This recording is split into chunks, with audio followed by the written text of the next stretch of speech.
Hey everyone, welcome to this week's episode of Ask a Catholic Therapist. On this episode, I want to talk about how you know whether or not you might need to see a therapist. How do you know if you need counseling? So I want to break this up into maybe four indicators, four areas that might help you discern whether or not you need to see a counselor or psychologist. The first is emotions.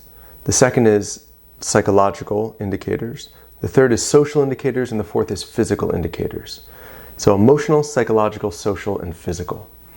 Let's talk a little bit about the emotional indicators that might suggest that you need to see a counselor.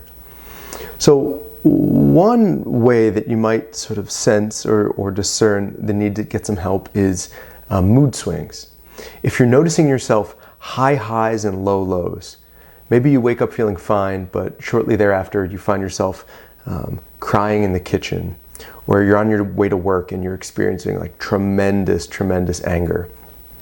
Seeing large swings in our mood, right? Going from happy to sad or from excited to angry. Dramatic swings in mood can indicate a problem and the need to maybe get some help.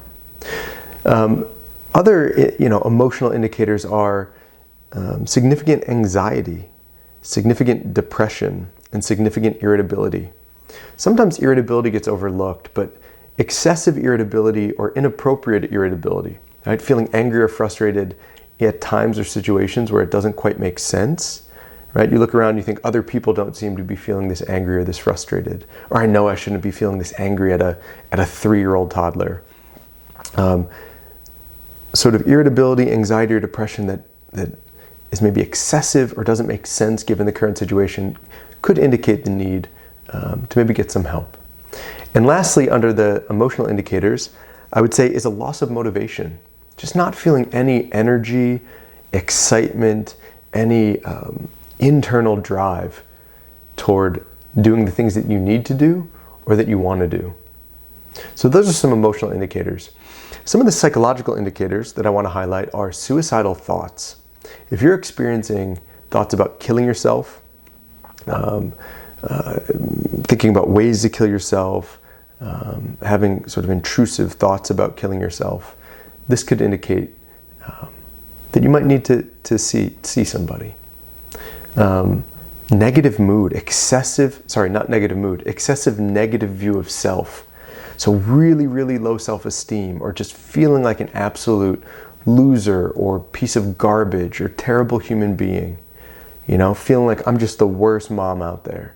Or I'm a terrible employee. I'm no good at all. There's nothing good about me. So an excessively negative view of self. And lastly, maybe a loss of interest in things that you used to like to do. So maybe you like to see movies or draw or read. A total loss of interest in the things you used to like to do could also indicate the need to get some help. So suicidal thoughts, excessive negative view of self, and loss of interest in previously enjoyed activities. How about social indicators? I think the two prominent social indicators that there might be an issue are feeling disconnected from other people, like a radical feeling of just like not connecting with others. So maybe you're in social situations, you're at work, you're at home, you're among friends, and you just feel this gap, this chasm. You can't quite connect to others. So feeling excessively disconnected for an extended period of time can be one indicator. The other is isolation. So this is when you just pull back. Maybe you've pulled back dramatically from others. You find yourself not going out and getting coffee with some of your guy friends, or maybe getting a drink with the girls, or going to book club, or playing racquetball or pickleball. You've actually pulled back and isolated from others. That could also be an indication that maybe there's a problem. And lastly, how about physical indicators? Loss of appetite can be an indicator of a problem. So can excessive appetite, right? Eating too much or too little. Sleep disturbances. Maybe you're falling asleep, but you're waking up in the middle of the night for an extended period of time, and you just have trouble falling back to sleep. Or trouble falling to sleep at the beginning of the night. So changes or disturbances in sleep can also be an indicator of a problem. And lastly, physical pains. So sometimes our psychological difficulties can manifest in physical ways. So excessive headaches, having frequent headaches throughout the weeks or months, tension in your neck, back, and shoulders. So if you have chronic pain or pain that you experience consistently, right, in your shoulders, tension or tightness in your shoulders or back, this can also be an indication of maybe a psychological problem that you might need a counselor to help you work through. And so any combination of these things, right, any of the emotional, psychological, social, or physical indicators, if they're combined, and oftentimes they are, they might suggest that it might be a good time to reach out to a therapist and seek some help. Reach out to a counselor and seek some help. What you're really looking for with a lot of these is you're looking for excessive distress. Like, are they causing you problems?